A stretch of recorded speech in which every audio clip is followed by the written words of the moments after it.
Hello everyone. I hope you've had a nice month. It has been rather cold.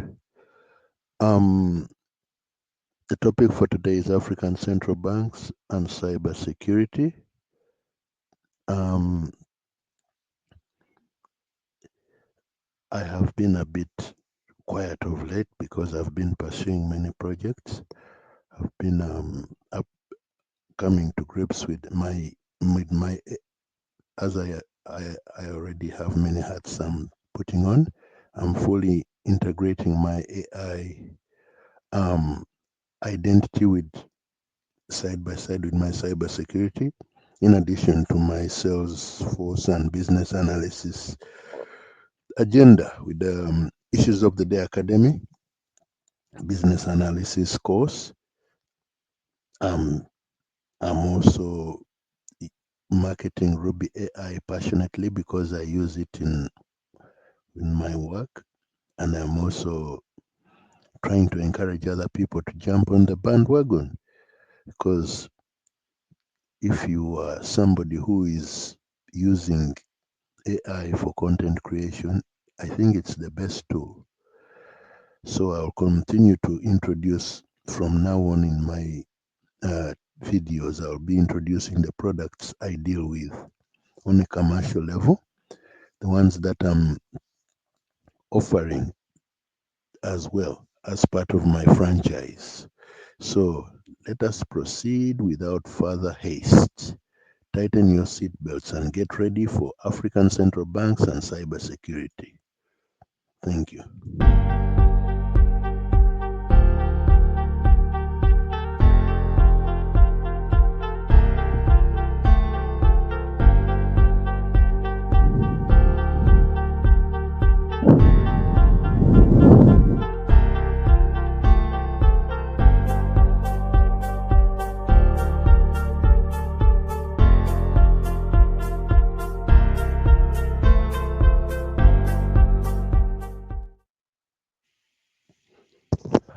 Hello everyone.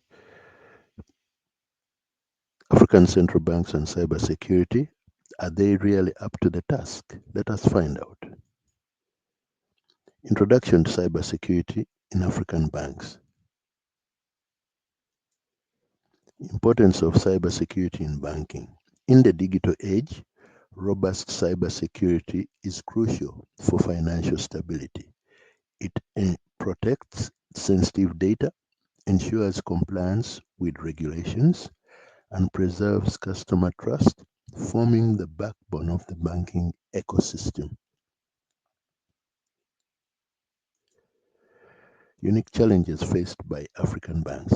African banks face distinct challenges, including rapid digitalization and limited resources. Diverse regulatory environments further complicate the implementation of effective cybersecurity measures, hindering progress in safeguarding financial assets. Overview of financial stability and economic growth. Cybersecurity directly influences financial stability and economic growth in Africa. Weak cybersecurity frameworks can lead to data breaches and financial losses, undermining investor confidence and hindering economic progress. Impact on customer trust and sensitive data protection. Customer trust hinges on the ability of banks to protect sensitive data. A breach not only compromises personal information but also erodes trust. Now, making customer retention and acquisition increasingly difficult in a competitive market.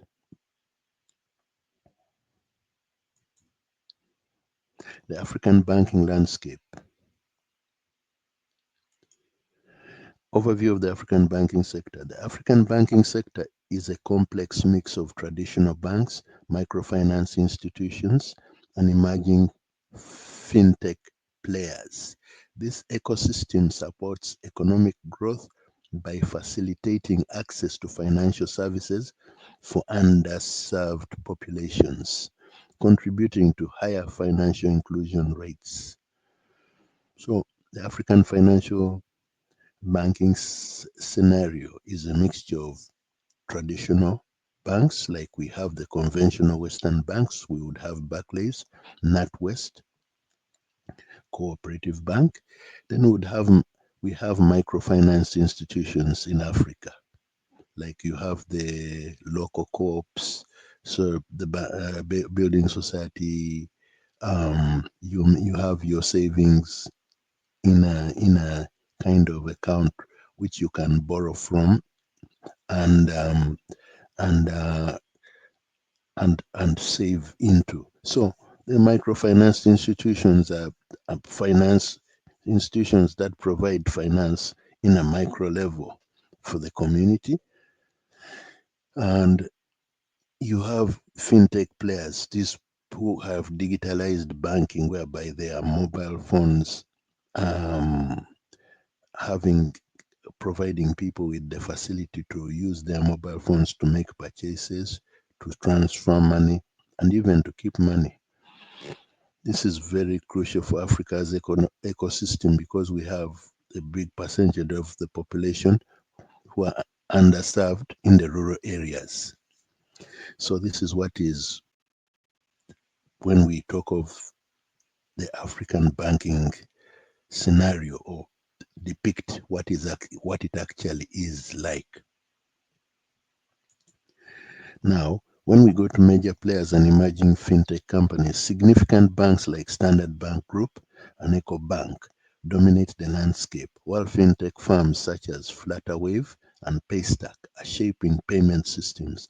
These players enhance competition and drive innovation, making financial services more accessible.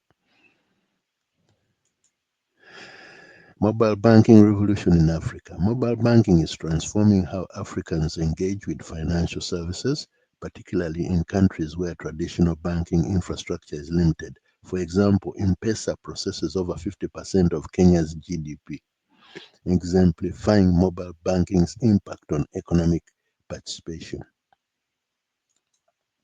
Digital transformation trends. African banks are embracing digitalization to enhance customer experiences and operational efficiencies. Key trends include the adoption of online banking platforms, digital payment solutions, and AI-driven services to streamline processes and reduce costs. Internet penetration and smartphone usage. Internet penetration in Africa has surged from 1% in 2000 to over 40% by 2021, with smartphone usage expected to reach 65% by 2025.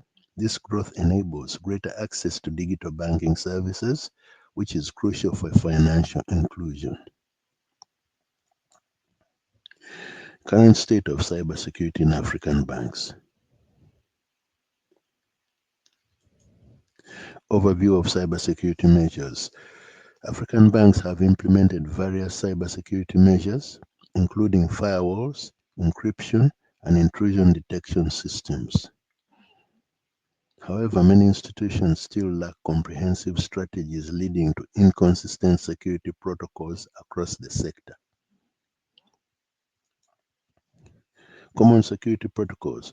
Commonly employed security protocols in African banks include secure socket layer, SSL encryption, two-factor authentication, 2FA, and regular vulnerability assessments. Adoption rates of these technologies vary significantly, influenced by bank size and resources available. Cyber attack statistics. The African banking sector witnessed a 23% increase in cyber attacks from 2019 to 2021, with phishing and ransomware being the most prevalent threats. The frequency and severity of incidents pose serious risks to customer data and bank operations. Global standards comparison. Many African banks still lag in cybersecurity protocols when benchmarked against global standards like GDPR and PCI DSS. This gap may expose them to increased risks and challenges in regulatory compliance. Gap analysis, cybersecurity position. Gap analysis reveals that while some African banks are adopting advanced technologies, a significant number remain vulnerable due to outdated infrastructure and limited budgets. Improvements are essential to meet both local and international cybersecurity demands. Future outlook and recommendations. Emerging technologies impacting cybersecurity. Emerging technologies like AI, machine learning, and blockchain are reshaping the cybersecurity landscape. AI-driven solutions enhance threat detection and response times, while blockchain can improve data integrity and security for transactions, creating a more resilient banking environment.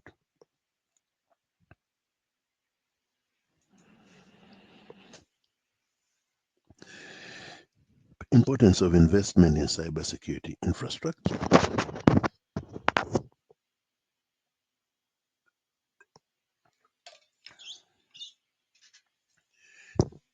Investment in cybersecurity infrastructure is crucial for African banks to protect against sophisticated cyber threats. Enhanced security measures such as advanced firewalls and intrusion detection systems safeguard sensitive data and maintain customer trust.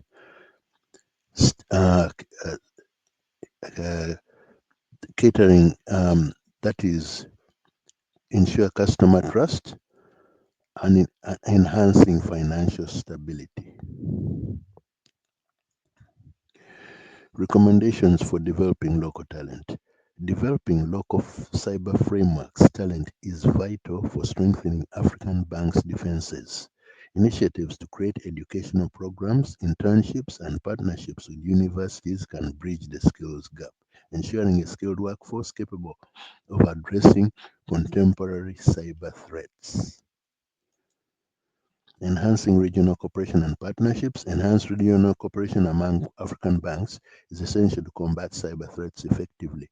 Partnerships with international cybersecurity firms and regional initiatives can facilitate knowledge sharing, improve incident response, and develop a unified cybersecurity strategy for the continent. So now I was talking about, we're talking about cybersecurity in Africa, the banks up to the task. Now, I would like to talk about an incident that occurred in Uganda. Uganda is one of the countries which have very good cyber cybersecurity.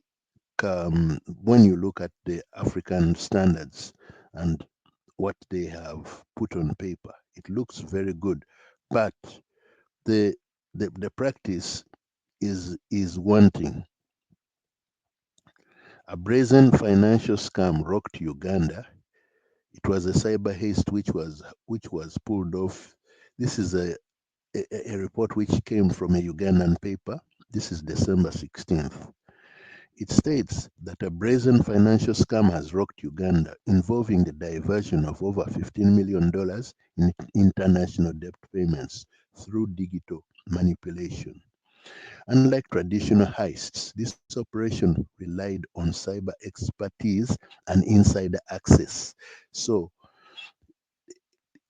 this left investigators grappling with its sophistication and implications.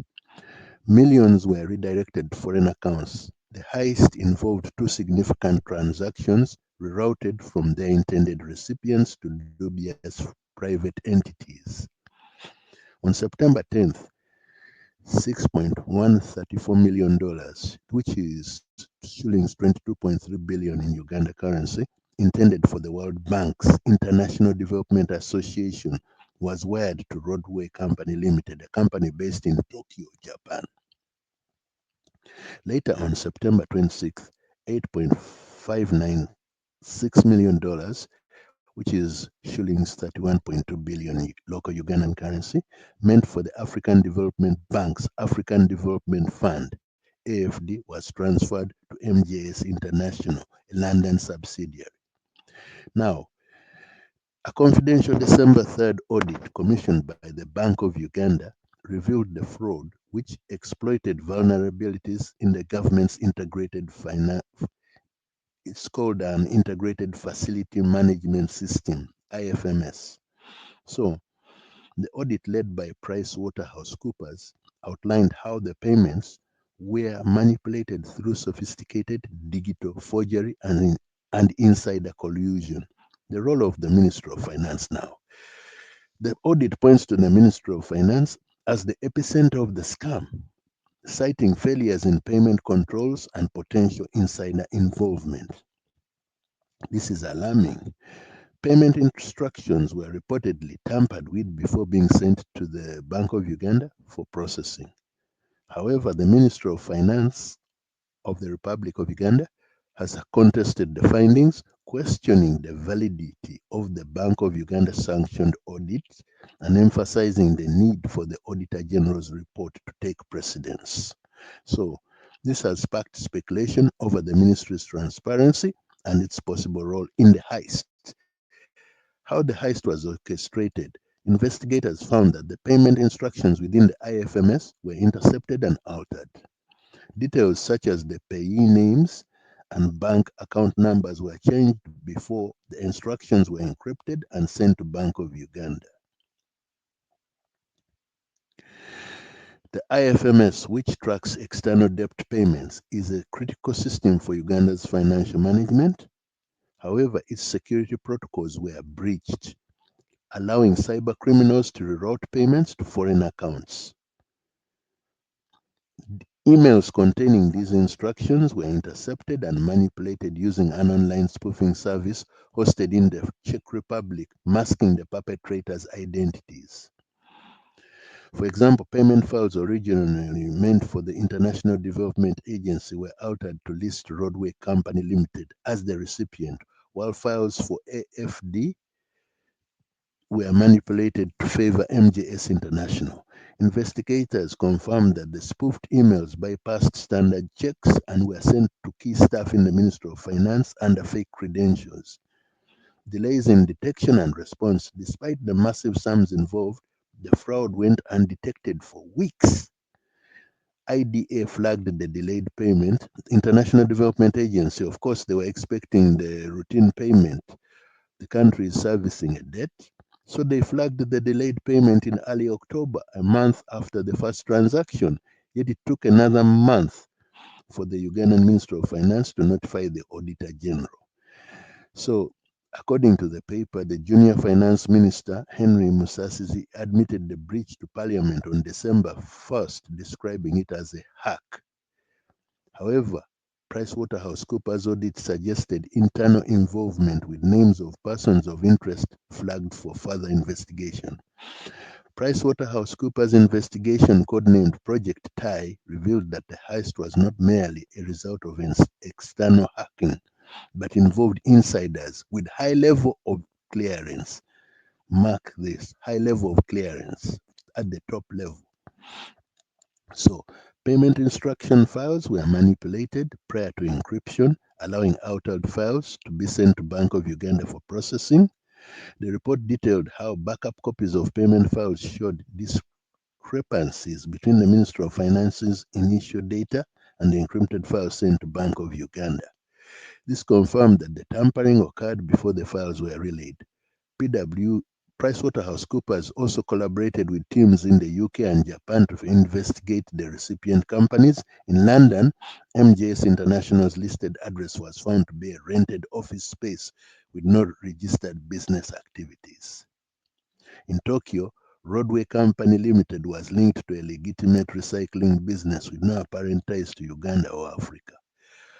The Bank of Uganda Deputy Governor General Michael Atingi Ego defended the institution, emphasizing that the fraud originated outside the bank's IT systems. Bank of Uganda is a paying entity. We receive instructions to pay.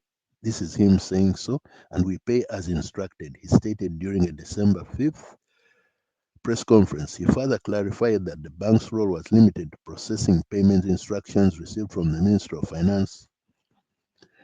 Efforts to recover the stolen funds have yielded mixed results. Bank of Uganda successfully retrieved $8.205 million from MJS International's account in London. However, $390,000 from the same transaction remains unaccounted for and is suspected to have disappeared.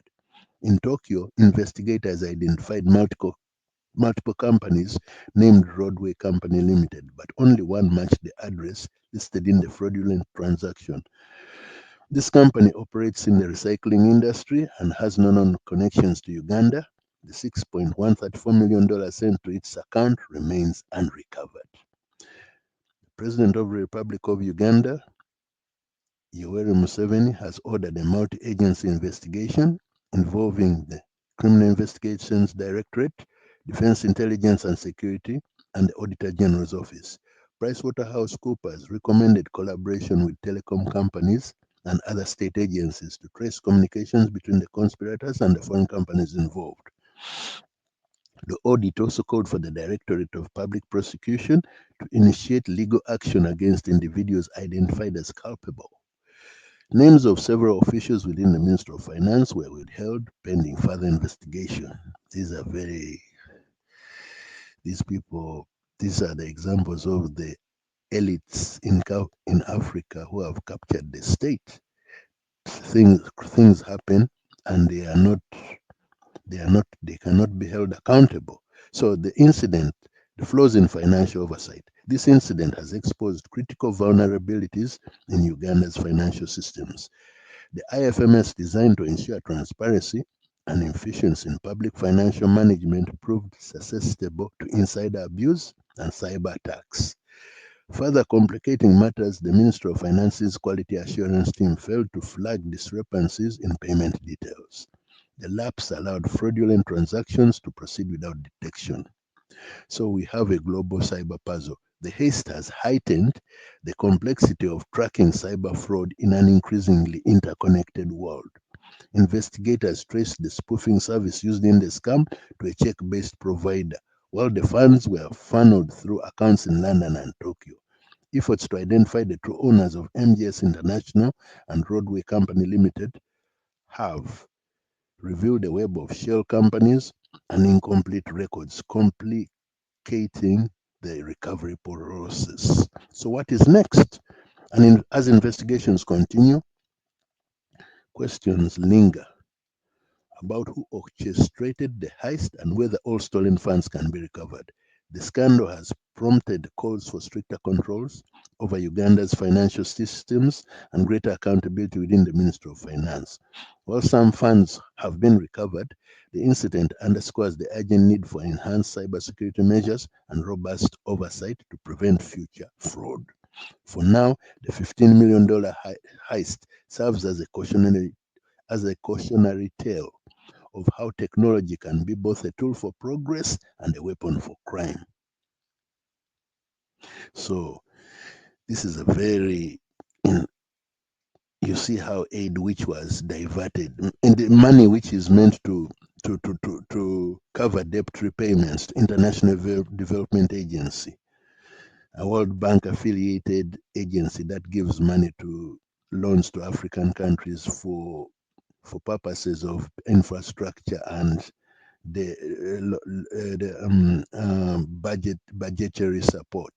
This this is money which taxpayers' money which is supposed to be servicing foreign debt, but it is being the the the the the, the, the so-called people who are supposed to be superintending it are the people who instead are utilizing their access to it to take it and use it for their own ends.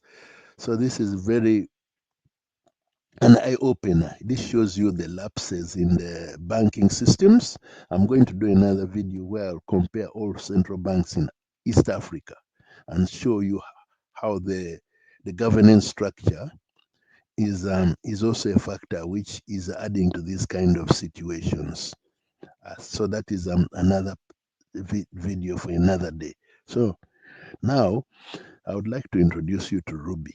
It's an amazing it's an amazing tool for content creation. Ruby AI has all three or four LLMs under one roof. As I'm going to show you, you can see Ruby AI has here. You just click here, and you have a plethora of options.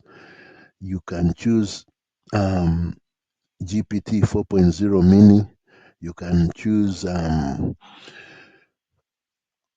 Claude 3, all flavors of Claude. You have Gemini Pro. There is free, unlimited GPT 4.0 mini, Gemini Pro. And then you have Cloud 3.5 Sonnet, the most popular one, Cloud Instant Anthropic. So all that is available for you as under one roof. You do not have to pay for them separately. You just pay one uniform rate. This is the modules that Ruby has. There are all kinds of modules for business users. There are AI helpers. There are digital tools. They are educational. There are about 150 in modules for all kinds of people. We have here, like you can see, we have advanced real estate, AI money advisor, Amazon product services, business plan, business marketing strategy, business proposal generator. All kinds of tools are available. So that is Ruby, and I'll be introducing more about Ruby in subsequent videos I make, and because AI is part and parcel of the many hats I wear. I train people in AI and I educate people about AI. So with that said, I think the issues of the day remain. There are many issues. So the banking sector is still a big. We have a big problem in Africa because the central banks are supposed to be custodians of they control monetary they dictate monetary policy. They are supposed to control inflation. They are supposed to keep the country's foreign reserves. They are supposed to be the main arbiter of complex financial transactions, which entail the country's dealings with the external debtors, as the bank which is supposed to sanction these payments and approve them. But when we have people playing about with the purse strings, especially money which is meant to be servicing a nation's debt, this is very serious. So with that, I'll talk more about governance structures in central banks in Africa next time, because this is my cybersecurity specialty. I like to delve into the complex things that are holding back the issues of cyber governance in Africa, especially, and the global south. That's why these are also have geopolitical undertones. So for me, I call myself a governance risk and compliance analyst, but I'm not a conventional one, because I look at the corporate intricacies and governmental issues that are prevailing and preventing proper proper implementation of governance risk and compliance frameworks, and and creating issues in cyber governance. So thank you for listening, and I hope I'll be with you again.